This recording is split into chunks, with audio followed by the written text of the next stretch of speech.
One of the things that's interesting to me is sometimes you'll hear people talk about how they like the teachings of Jesus, but they're not willing to submit their life to him. And what that means is they like the characterized version of Jesus, but not the real thing.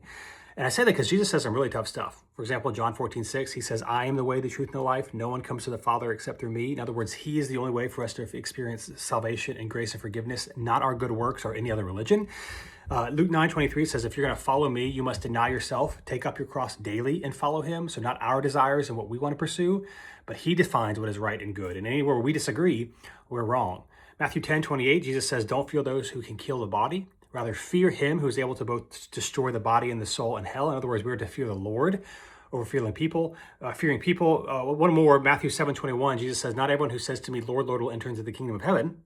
So that's pretty radical. Or maybe last one, Matthew 18:6. When he's talking about people who lead people to sin and to disobey the commands of God, he says it would be better if a heavy millstone were hung around his neck and he would be drowned. Now, hear me. There's a lot of amazing, grace-filled, mercy-filled things that Jesus is teaching us.